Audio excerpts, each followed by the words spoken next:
con Chile y Uruguay. Y pasamos a la siguiente, por favor. Pero lo más importante para nosotros era el Tratado de Libre Comercio de América del Norte. ¿Por qué era importante para nosotros? Porque antes del Tratado de Libre Comercio prácticamente realizábamos el 75% de nuestro comercio con ellos. Entonces, ¿qué era lo que logramos a través de este marco jurídico que regula el intercambio de bienes y servicios de inversión entre México, Canadá y Estados Unidos desde 1994? Pues simplemente que formalizamos el proceso de producción transfronteriza que se había gestado durante 30 años. ¿Y qué es lo que pasó aquí? Bueno, nos tardamos desde la firma del tratado, que fue en 1992, hasta su entrada en vigor, prácticamente año y medio. ¿Por qué? Porque los norteamericanos y los canadienses decían, saben que muchas empresas canadienses o norteamericanas van a querer irse a México. ¿Por qué? Porque la normativa ecológica en México es muy laxa, o se puede hacer muy laxa. Entonces, ¿qué es lo que pasó? Que nos obligaron a firmar los acuerdos paralelos, uno en materia de protección del medio ambiente y otro en condiciones de trabajo. Y era muy interesante. ¿Por qué? Porque, por ejemplo, se había descubierto que muchas personas, mujeres que trabajaban en las maquiladoras con productos químicos y que estaban embarazadas, cuando nacía el niño tenía muchos problemas. Algunos de ellos no tenían cerebro, y entonces, y después se volvieron políticos. Y eso era terrible. Entonces, ¿qué era lo que queríamos a través del Tratado de Libre Comercio? Bueno, formar un mercado de 400 millones de personas en aquella época, aprovechar las ventajas comparativas de cada país en la producción compartida. ¿Por qué? Porque lo único que podíamos ofrecer nosotros en este caso era mano de obra. Después, incrementar la competitividad en la producción de bienes y servicios en el mercado regional y internacional. ¿Por qué incrementar la competitividad? Porque nuestro mercado era tan chico que no podía crecer. Entonces teníamos economías de escala. Y teniendo ya la relación con Canadá y Estados Unidos, podíamos ser más competitivos. Íbamos a buscar un incremento de la inversión extranjera en la región, especialmente para México, e íbamos a generar empleos y elevar la calidad de vida de la población. Esos eran los objetivos generales. Y los particulares, pasamos a la siguiente. Establecimiento de reglas claras para el exportador, el importador y el inversionista. ¿Por qué se habla de reglas claras? Porque antes del Tratado de Libre Comercio, por ejemplo, la Secretaría de Comercio y Fomento Industrial quería modificar el arancel de un producto y lo hacía de un día para otro. Entonces, cuando el señor industrial mexicano estaba importando maquinaria, le llegaba a la maquinaria y decían, ¿sabes qué? Ahora causa un impuesto del 20%. Entonces, ¿qué era lo que hacía? Que el señor ya no podía pagar los aranceles. Y viceversa. Los Estados Unidos decían, bueno, ¿sabes qué? Ya hice una revisión de los chayotes y ya hay muchos chayotes en Estados Unidos, así que ahora te restablezco el arancel y te elimino del sistema generalizado de preferencias arancelarias. Entonces, también se buscaba la eliminación gradual de los aranceles en el comercio de bienes, la eliminación de las barreras no arancelarias, la liberalización de algunos sectores de manera gradual de las inversiones y en la prestación de servicios. Y por ejemplo, lo vemos muy fácilmente. Antes todos los aeropuertos eran mexicanos, y ahora el único aeropuerto mexicano es el de la Ciudad de México. Todos los demás son españoles, franceses y alemanes. Entonces, y por ejemplo, el único que podía manejar satélites en México era el gobierno, y ahora hay empresas extranjeras que manejan satélites. Y también el establecimiento de un mecanismo trilateral de solución de controversias. Y pasamos al otro, por favor. ¿Sí? Entonces, ¿qué pasó después? Pues que como a los negociadores les gustó mucho la forma en que había quedado el Tratado de Libre Comercio, se pusieron a firmar más tratados. Entonces, ¿qué es lo que pasa? Bueno, aquí hay un error. Es decir, habíamos firmado con 45 países, pero Venezuela y Bolivia denunciaron los tratados correspondientes y ahorita son 43 países. Entonces tenemos aquí las fechas en que se dieron. Aquí estos entraron sin negociar. ¿Por qué? Porque ellos entraron a la Unión Europea y automáticamente se asumió los derechos y deberes de los tratados. Y pasamos al siguiente, por favor. Entonces, ¿qué es lo que ha pasado? Pues sí, que nuestro comercio exterior se ha incrementado enormemente.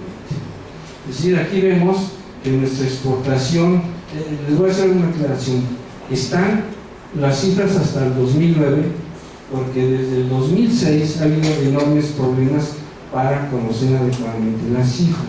Bueno, en 2007, porque en 2006 entró en vigor un decreto que se llama INEX.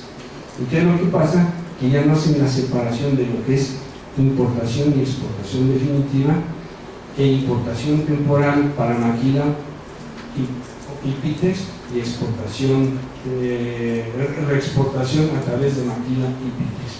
Todo lo puse hasta el 2009. ¿Qué es lo que pasa?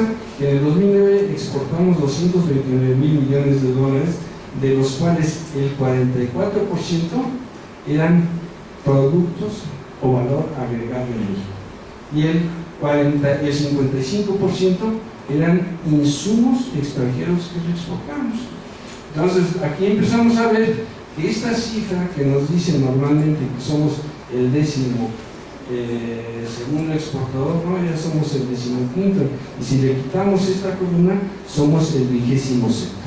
Entonces, ¿qué pasa aquí? Que también está la importación definitiva, que es 55%, y 44% es importación de insumos que vamos a incorporar en nuestros productos y reexportar después. Pasamos a la siguiente, por favor. Si lo queremos ver por rubros, aquí tenemos, por ejemplo, el total de exportación son 229 mil millones de dólares, de los cuales definitivas son 103 mil, pero ¿qué pasa? El petróleo son 30 mil, agrícola 15 mil, extractiva 1 y otros 55 mil. ¿Y qué es lo que pasa? Que la exportación son 126 mil. Para verlo en porcentajes pasamos a la siguiente, por favor. Y aquí lo tenemos, es decir, nuestra exportación definitiva es 44%, que está constituida por 13% de petróleo, 6% agrícola, extractiva, productos verdaderamente mexicanos, y esto es reexportación, de los cuales son insumos extranjeros estos, y el valor agregado en México es esto. ¿Y qué es lo que pasaba aquí en el año 93? Que el valor agregado era 26% y ahora nada más es 9.88%. Es decir, cada día importamos más insumos. Y nos vamos a la siguiente, por favor. ¿Y qué es lo que exportamos como verdaderamente mexicano? Pues tenemos aceites crudos de petróleo, aceites de petróleo mineral luminoso, excepto crudo, o sea, diésel, plata, oro, desperdicios y desechos de cobre refinado, minerales de zinc y demás. Es decir, aquí marqué aquellos productos en los cuales realmente hay poco valor agregado. ¿Por qué? Porque tenemos productos con alto valor agregado, partes y accesorios para vehículos, medicamentos, partes para motor, hilos y cables poliacetales, refrigeradores. Debo decirles que cuando se empezaron a exportar refrigeradores, nadie de los mexicanos sabía de qué se trataba. Decían, pues si todas las amas de casa quieren importar refrigeradores de Estados Unidos, y nosotros empezamos a aparecer refrigeradores mexicanos. ¿Saben cuál era el nicho de los mexicanos hacia Estados Unidos? Los minibares.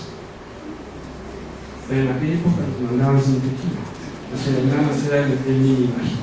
Entonces vemos que tenemos muchos productos sin valor agregado, pero tenemos productos con valor agregado. Pero ¿qué les parece cuando le dicen México es un gran exportador de vehículos? Entonces, ¿por qué no aparece aquí? Ahorita vamos a ver por qué. Pasamos a la siguiente. ¿Y qué es lo que vemos? México es el principal proveedor de televisores al mercado norteamericano. ¿Pero bajo qué esquema? de maquila, es decir, aparatos receptores de televisión, máquinas automáticas para el procesamiento de datos, aparatos emisores de radiotelefonía y telegrafía. ¿Y qué es lo que pasa ahí? Pues que, por ejemplo, de los televisores, apenas el 20% es mexicano. Y de las computadoras estamos por el mismo nivel. En el caso de aparatos de emisores de radiotelefonía y telegrafía, estamos mejor.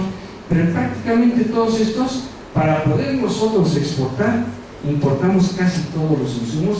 ¿Y qué quiere decir? Que nosotros realizamos muy poca transformación y fundamentalmente ensamblamos en nuestro país. Y por ejemplo, aquí puse el ejemplo de trajes, conjuntos y chaquetas. ¿Por qué lo marqué este? Porque normalmente, aunque se ha avanzado un poco en esta materia, normalmente se importa la tela ya cortada, lo único que se hace en México es ensamblar, planchar y reenviar. Entonces, vemos aquí que nosotros como maquiladores somos muy buenos, pero que no tenemos mucho valor agregado. Y vamos a la siguiente, por favor. Que aquí aparecen los automóviles de turismo. ¿Por qué aparecen como principales reexportaciones? Porque esto se hace bajo el sistema que antes se conocía como PITEX y que ahora ya meten como INDEX. Y por ejemplo, ¿por qué aparecen como automóviles de turismo principales reexportaciones? Porque el 60% de un vehículo no es mexicano. Y de los camiones lo mismo, pero aquí empezamos a ver partes y accesorios para automóviles, cosas que estamos importando y que normalmente lo hacen plantas verdaderamente establecidas en México, como son General Motors. En el caso de las anteriores, son maquiladoras que no tienen una relación fiscal con el país. Entonces pasamos a la siguiente. Entonces, ¿cuál es la principal importación definitiva de México? Automóviles de turismo. Y después, ¿qué? Aceites crudos de petróleo mineral bituminoso de cierto tipo. ¿Qué quiere decir? Que estamos importando gasolina, gas. Yo en el año de 1966 trabajaba para la aduana de Ciudad Juárez, y la principal y única, más bien la única importación que realizamos a través de Ciudad Juárez era gas, y seguimos importando actualmente. Entonces, vemos que las principales importaciones definitivas son algunas de aquellas que decimos que exportamos, pero que realmente las reexportamos a través de PITE. Pasamos a la siguiente, por favor.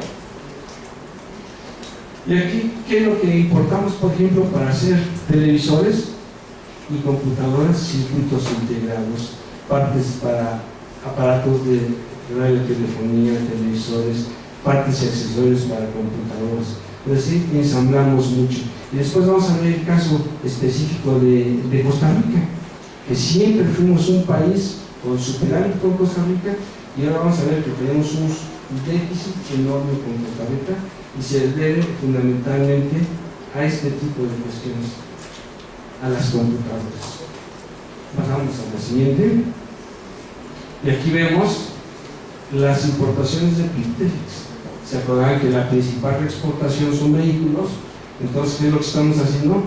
Importando partes para vehículos. Tenemos partes para vehículos, motores, partes para motores, etcétera, etcétera. Entonces, pasamos a la siguiente, por favor. Y entonces, ¿qué es lo que pasa? ¿Hacia dónde mandamos normalmente estos productos? Bueno, en el año de 1982 enviamos el 53% a Estados Unidos. En el año 2000 enviamos el 90%, y en el año 2010 únicamente el 83%. Y después, ¿qué pasa con América Central? Exportábamos el 2.59, ahora ya nada más exportamos el 1.55. A la LAGI era el 4.78, y ahí hemos crecido, exportamos el 5.6. En la Unión Europea exportamos el 21% y ahora exportamos el 4.83. Asia el 12% y ahora exportamos el 3.6%.